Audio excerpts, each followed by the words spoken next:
It's your Wednesday daily delivery. I am Michael Rand. Glad to have you guys back again for another day, a full show, and a show that required a little bit of nimble footwork this morning, maybe a little bit of inside podcasting, inside baseball, as it were, as we navigate the news of the Carlos Correa signing with the Giants late on Tuesday night. That was to be one of the subjects that Velle E, Neal III and I talked about earlier Tuesday for a segment on this show. So we're gonna make a little lemonade out of the lemons. Velle and I talked about plenty of other stuff, and I'll play all of that in its entirety here in a little while. But in the intro segment here, we're I'm gonna play a little bit of what Velle and I talked about in terms of Carlos Correa, and everything we talked about, of course, was before he signed with the Giants instead of perhaps the Twins, who were in the mix on him. I'll sprinkle in some of my own thoughts on that with some of Velle and our conversation about Correa, and I'll give it a little unique twist. Hope you enjoy the way I've decided to cobble that together. Velle and I also talked about other Twins stuff, including the signing of Christian Vasquez, their catcher, earlier this week, the possibility of a Luis Arias trade, and just kind of roster building in general. Velle and I also talked about the Timberwolves and the Vikings, so plenty of good stuff to get to with him there. And at the end of the show, I have some extended thoughts on Mike Leach, the college football coach, his untimely, unfortunate passing earlier this week. Just kind of made me remember a conversation I had with him for a Q&A about a decade ago, and just what a unique personality he was. First, though, like I said, what did I miss? If you woke up to the news this morning, you probably didn't love it, although I'll get to reasons why maybe you shouldn't hate it, at least, that Carlos Correa to the Giants, 13 years, $350 million. That's a lot of reasons why he might have gone to the Bay Area. Now, reports suggesting, I've seen multiple reports suggesting the Twins' final best offer was 10 years for $285, and that's not a bad offer by any stretch. I mean, listen, anytime we're talking about money in sports, it's all relative. But so saying an offer of $285 million wasn't too bad is a little bit suspect to begin with. But it's actually a higher annual value than what Correa ended up getting from the Giants. The difference being the total guaranteed money. A lot of those back end final years of that. Who knows if he'll even still be playing or not, because he's 28 right now. He'll be into his 40s by the time that contract expires. So here's what I think about this. And, I've had some time to think about this and kind of sort through the whole process of them pursuing Correa. I think the Twins simultaneously might have got played a little bit here by Scott Boras and Carlos Correa.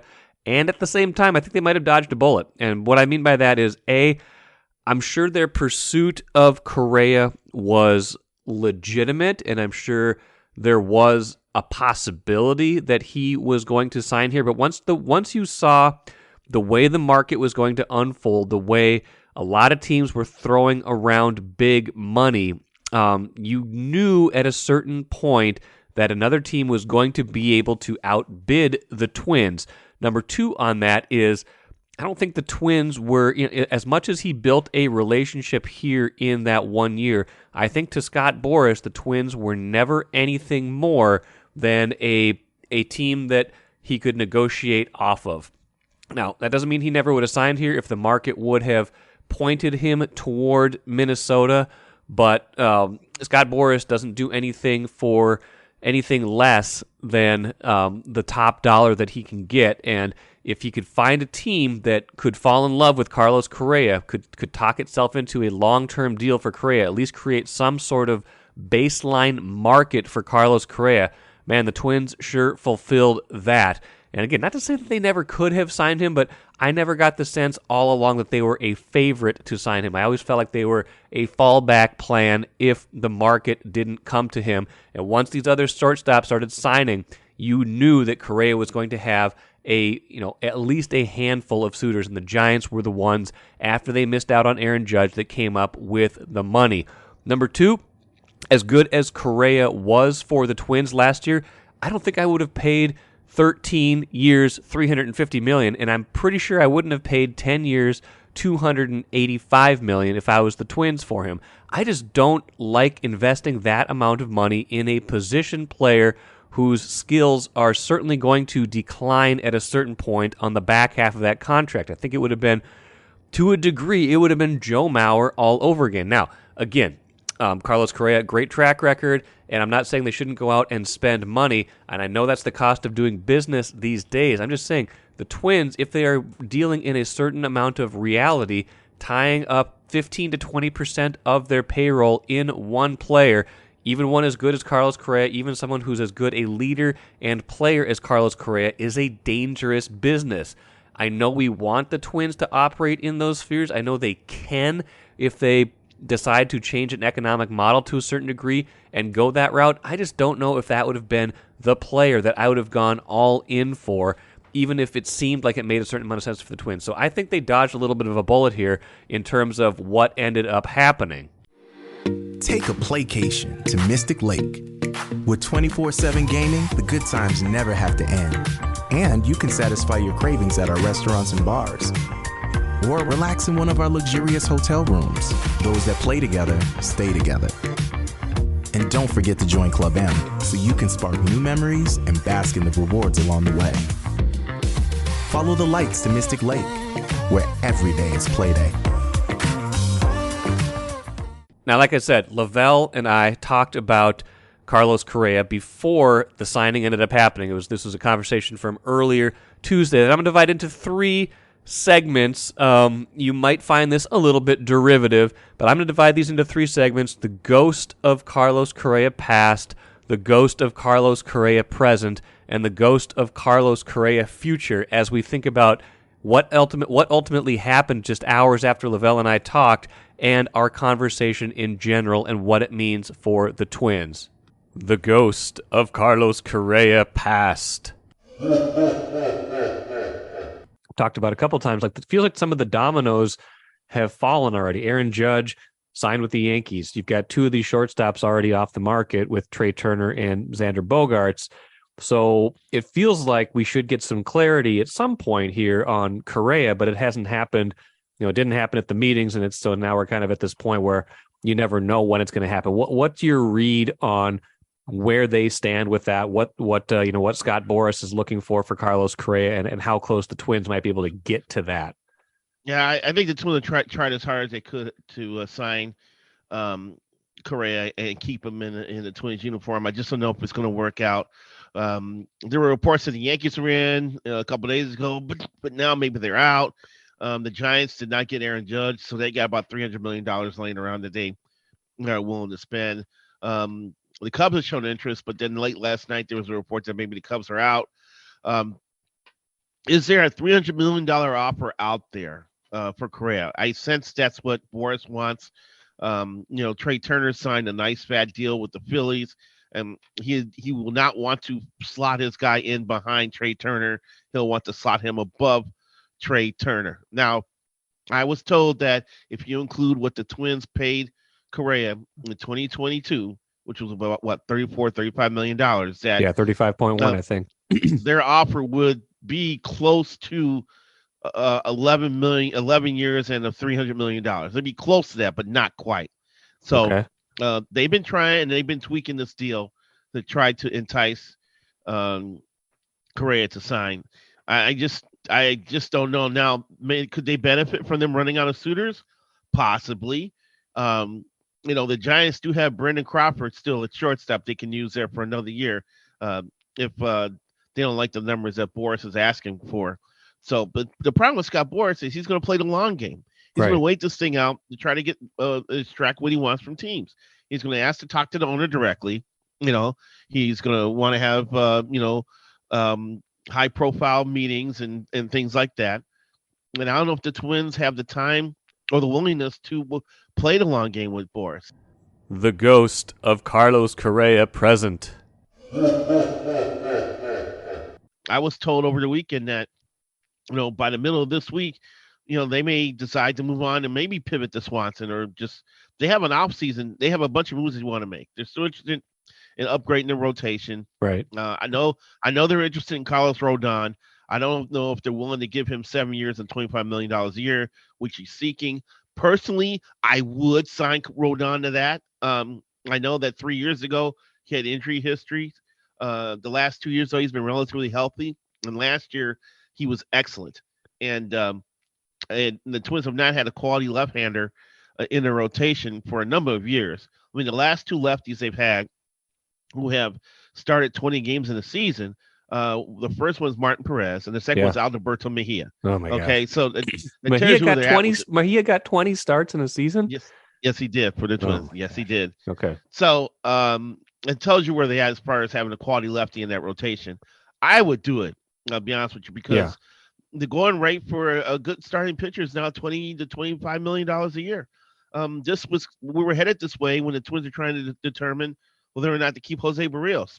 And they ended up trading him, And Barrios, by the way, is now the number 4 starter in Toronto. That's ridiculous what they're doing with that rotation. So the Twins have other things on their list they need to check off. And they need to find out sooner than later if they really have a real shot to land Correa. But I just don't know if Boris, reacts well to having a deadline sped up in him. So we're going to see how this is going to play out here pretty soon. The ghost of Carlos Correa future. Now let's put this to the Jurassic Park test. Jurassic Park, the famous quote from that movie, or one of the famous quotes from that movie is, we spend so much time wondering if we could, we stopped asking whether we should. I know how good Correa was last year. I know how much he meant to the clubhouse, but is that where you want to take your big swing? I know you raise a good point, but man, Correa's so good, and he plays a premium position, and he makes the Twins a better team because of his presence in the locker room and in the clubhouse and on the field. So it's tempting to bring him back, just because it makes the Twins even more competitive. But they've tried to have quality offense before, and where's it gotten them? They set a major league record for home runs in the season when he probably should have tried to add pitching during the season to kind of help their cause. So maybe they do need to try another way. And I like a lot of young hitters they have. I really like Miranda. I like Alex Kirilloff. I think he's going to be a hitter once he gets over this wrist issue. I think Royce Lewis, will be available by mid-season if they have to wait for him to recover from his knee surgery. And we saw that he has ability as well to be an offensive player. So they got some young hitters that have some promise. And Austin Martin, could be on the radar sometime this year as well. Trevor Larnach, Matt Wallner showed some promise. They got some young hitters who could do something here. So augmenting that rotation could be the better way to go. But, they've got some arms there too. I still think Bailey Over and Josh Weiner could be good starters. And when you pair them with Sonny Gray and Tyler Mahle and Kenta Maeda and Joe Ryan, you got options for that rotation, man. Right. I think this team can be pesky next year if they don't have Correa. If they do have Correa, they can be a little more dangerous. And now that we've got that out of the way, here is the other stuff Lavelle and I talked about that is still 100% relevant. It's a number of subjects kind of time. We're in mid-December. Vikings are interesting. Timberwolves are interesting. Twins are interesting for various reasons. And I want to start, Lavelle, with the Twins. You were in California in the San Diego area recently for Hall of Fame stuff, but also for some winter meeting stuff. Twins on Monday, in fact, signed Christian Vasquez, catcher, to a 3-year, $30 million deal. Let's start with what we know, the Vasquez deal. Catcher was maybe an underappreciated deficiency last year, with Jeffers being hurt, with with them making the Mitch Garver trade before the season started. What do you think of this as a means of solidifying what they're trying to do there? Yeah, the catcher spot should be significantly upgraded next year. Vasquez is a solid, if not above average catcher. Definitely defensively. He's got a strong arm. The defensive metrics favor him. He can control the running game. He apparently is a good pitch framer. And for a staff that has a lot of young pitchers, he'll be a good fit for them because he's worked with a lot of good quality starters in his career with Boston before he moved on last year. Offensively, he'll be functional at the plate. He'll if he hits 270, that's pretty good for Major League Baseball these days. So it's a plus plus. The Twins suffered because once Jeffers went down, I don't even know the waste of protoplasm that is Gary Sanchez had to settle behind the plate.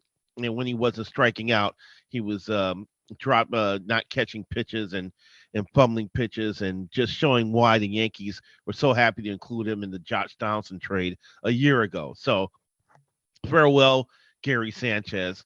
Hello, Christian Vasquez. That is going to be a huge jump in talent and ability level if you just compare those two from a hitting standpoint and definitely from a defensive standpoint. And now Jeffers doesn't have to carry the load.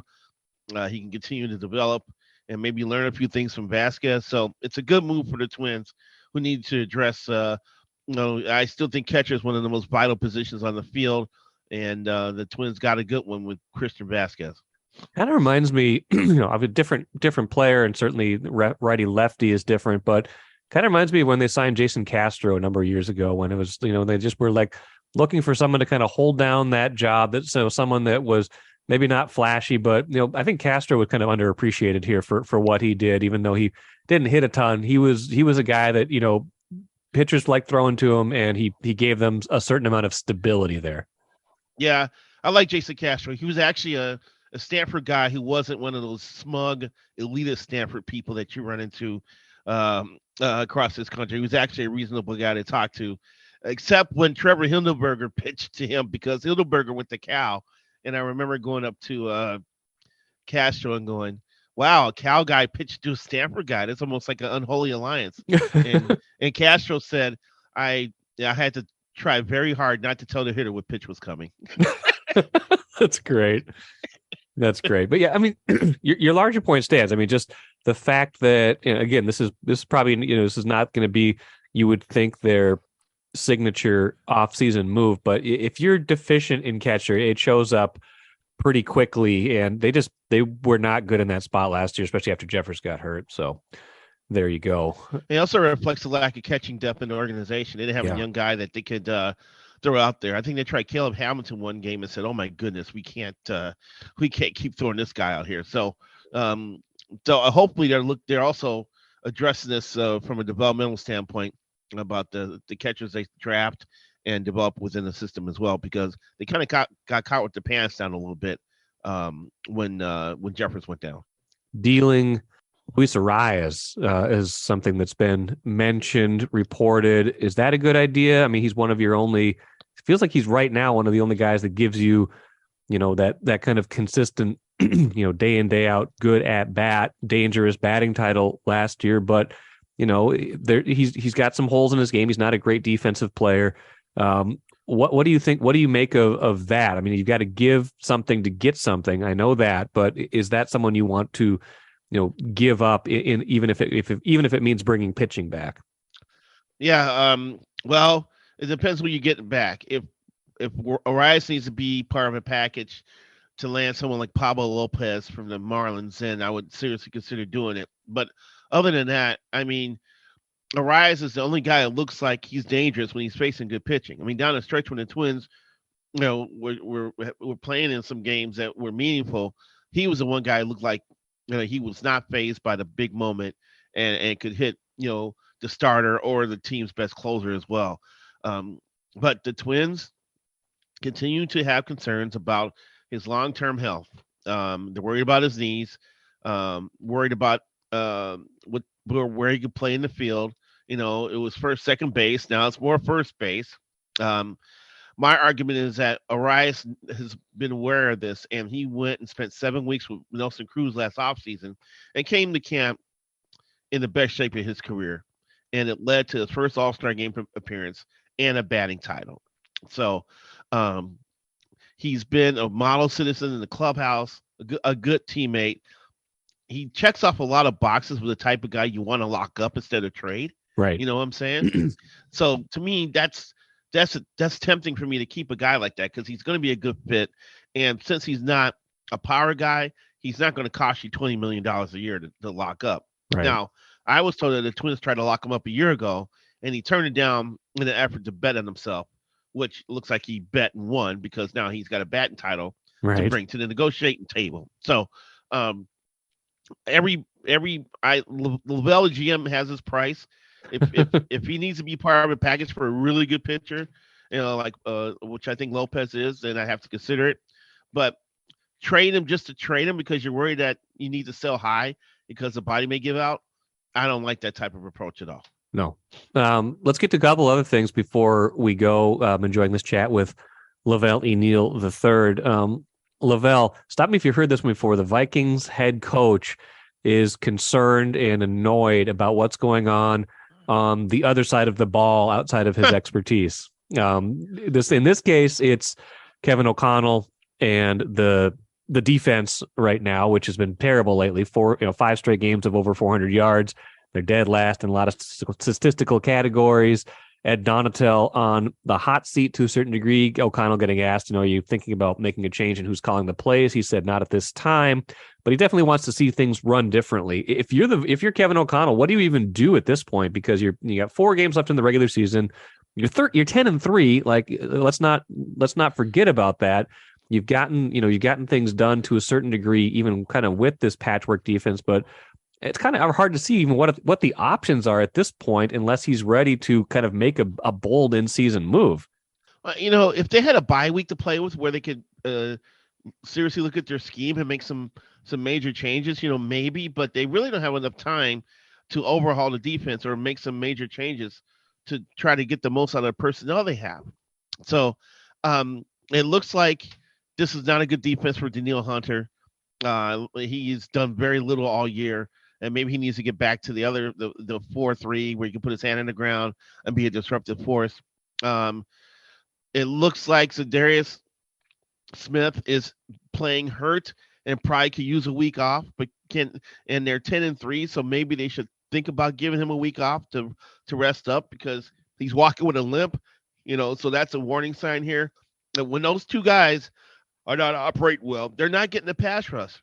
And so when you're not getting the pass rush, these quarterbacks are throwing for 300 and 350 yards a game, and there's a gaping hole in the middle of the secondary. Yes, because guys can't cover. It's a personnel problem as much of a schematic problem. Cam Dancer sucks, and they need to move on from him after the season and bring in someone who's capable. I know he's a fantastic athlete, but he continuously makes mistakes out there.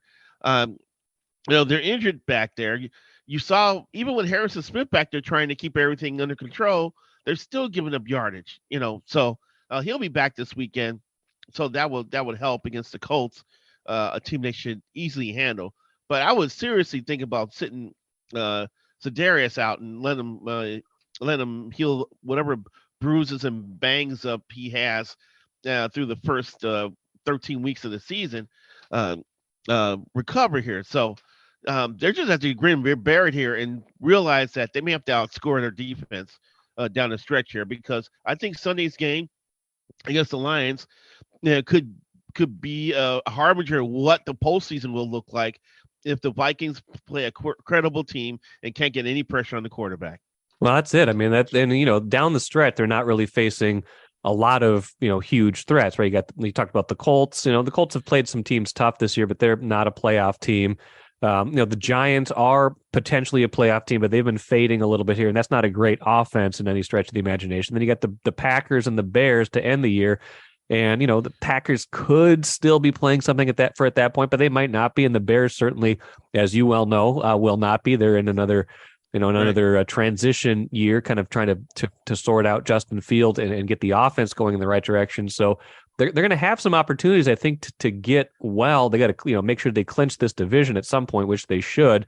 Either this weekend or next weekend. I mean, they're going to win one of these games, and they probably could win a lot of these games. But you're right. I mean, once you get to the playoffs, it's all good teams. There's no hiding in the playoffs, and some are better than others. But you're not going to be playing. You're not going to be playing a team that can't dice you up if you play the way you are right now. Which my biggest complaint is they don't look hard to play against. You just watch them, and everything seems easy.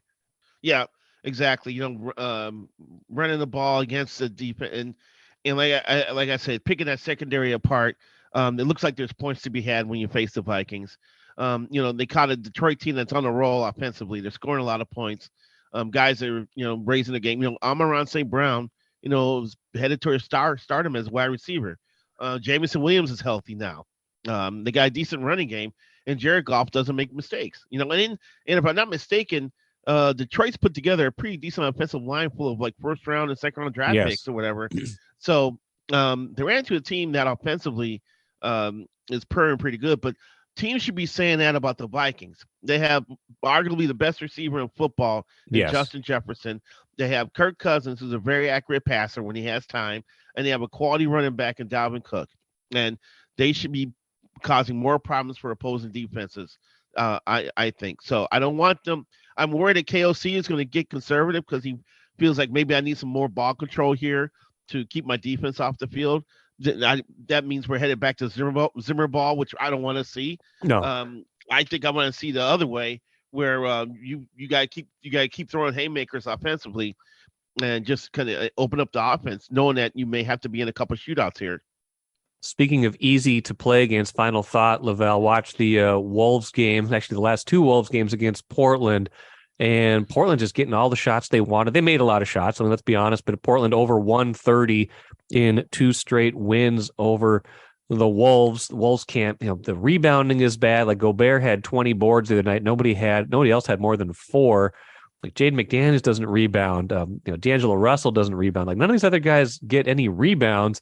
And yet the perimeter guys also are letting these guys just blow by them. And, it's either something at the rim or it's penetrate and kick or it's, getting to the line. Like the perimeter defense, I think, has been an underrated failure of this team right now. And I talked about it the other day. Like, I feel like that's where they miss Patrick Beverly the most, like someone with a little bit of defensive accountability. And they seem very easy to score against right now. Towns out there I saw a couple times too, where they pulled Gobert out from under the basket when they had the ball, and they either blew around him because he can't move, and either drove to the basket for dunks or were able to find someone for an easy basket. So transition defense has been struggling as well.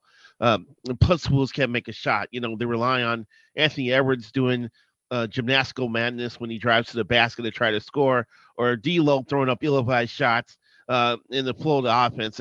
They lack continuity, and it's going to look ugly here. They went into Utah, and Gobert was motivated playing against his former team, and they pulled out a nice victory there. But these 2 hiccups against Portland, and now they got to play the Clippers on Wednesday. Yes. And load management for Kawhi Leonard and Paul George has ended. They're playing well. They're playing together now, and they're playing well. And then they're going to be beat up after that game. They have to finish their road trip. I think they go to Oklahoma City. Yes. And Shai Gilgeous-Alexander is like among the league leaders in 30-point games in the league this year. Yeah. So this could end up being like a 1-3 road trip, a 1-4 road trip. 1-4, yeah. When they come limping back home to play the Bulls at Target Center. So it's not good with Towns' sideline. I mean, there were some people saying maybe they play better when Towns is out. I don't think one of the most skilled big men in the league being out of your lineup is actually a positive. You can't tell me that. So no. And it's tough too when you're playing every other day. You're playing 2-3 games a week. It's hard to get practice time to work on things in the NBA. Once you get on that hamster wheel where you're just playing games and traveling, it's hard to get in the gym and get into the lab and try to scheme up some things that can stop the bleeding here. So the Wolves are just trying to kind of plug the holes in the dike right now, and it's not working. Let's talk about one thing quick that you like. Go for hockey right now. You watch them. That top line, man, they're fun. They're a lot of fun. You know what? I watched Saturday's game against Wisconsin, and Wisconsin was up 2-0 in the first period. I'm like, oh, I guess Wisconsin's going to retaliate for losing on was it Saturday? I can't remember anymore. And all of a sudden, in the span of 2 minutes and like 20 seconds, the Gophers scored 3 goals to lead 3-2 at the end of the first period, and it's ridiculous. This Snuggerud kid is going to be a monster. If he stayed at Minnesota for all 4 years, he probably would be like their all-time leading scorer. The other kid, Logan, was second overall pick in the draft. Cooley, yeah. Logan Cooley, and of course I covered Matty Nyes at the Olympics earlier this year. Oh, sure. So I know what he can do, and Brock Faber as well. This team's loaded, man. That first line, that top line is ridiculous. Now, someone pointed out to me like 2 years ago, the University of Michigan had like 4 guys taken like in the first 6 picks of the draft. Yes. Which is ridiculous. And they got knocked out like in the quarterfinals of the NCAA tournament. So I was like, how often do you have a team in which their top line, is all high draft picks? Because Nice was a second, the other 2 guys were first. But they mentioned that Michigan team. But I like this Gopher team, and they're set up for a big run here after the holiday break, and it's gonna be fun. And I hope that Mariucci Arena or 3M or whatever they call it, 3M Arena, will be packed here down the stretch because they're gonna be playing some meaningful games, and they're gonna be preparing for an NCAA run here that could bring some glory back to the Gopher hockey program. I agree with all of that, and I agree with the fact that Velle E Neal III does a terrific job covering all of this. Read his stuff, Star Tribune and StarTribune.com. Velle, let's do this again soon. Absolutely. I think the funniest thing about all of this is that I told Velle, like, I feel like the Correa thing is going to happen soon. Let's talk now before it becomes obsolete. And then, of course, hours before the podcast is going to go live, but hours after he and I talked, that is exactly when we get the Correa news. Sometimes it just happens. I don't get caught too often in that space, but every once in a while it happens, and hopefully we made the best of it. Let's finish with the cooler. Had some thoughts about Mike Leach, the longtime college football coach who sadly passed away earlier this week from a heart condition at the age of 61. Talked to him a little over 10 years ago. He had a couple books out, was doing a kind of a publicity tour, and so I had a chance to catch up with him, did a Q&A with him. I'd never talked to him before. Obviously, I'd followed his career when he was at Texas Tech. He was kind of between jobs at the time that I talked to him, and it was 2011. And it was kind of an interesting time because just the year before, there had been some rumors and rumblings that he might be in line for the Gophers job that eventually went to Jerry Kill. And I'd asked him about that, and he said he's not disappointed at all. It's nothing ever really got close with that. It was more of a rumor and rumbling kind of thing.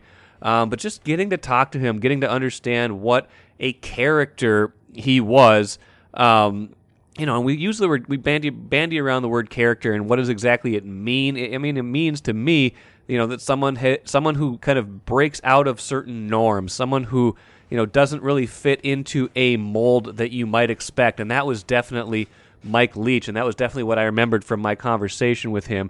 And the quote that resonates with me that I had to go back and find from that Q&A was this one, just asking him about how he is a little bit of a different personality in college football. He says, "I've been accused of being curious. Life is a bit of a buffet. You try to pick and choose from a variety of things. In order to really appreciate it, you can't be everywhere." Good advice that still sticks with me today. Hopefully that can stick with you as well. And a lot of things from his life that we can remember even now that he has passed. That will do it for today's show. Should have some good stuff coming up tomorrow. Thinking I'm talking to Ben Gessling a day early. We'll talk to him on Thursday's show with that game on Saturday. And a special treat coming up Friday. A longtime Vikings fan is going to join me on that show for a very special upcoming game here on Saturday against the Colts. Thank you for joining me here on Daily Delivery today. I'm Michael Rand, back at it again on Thursday.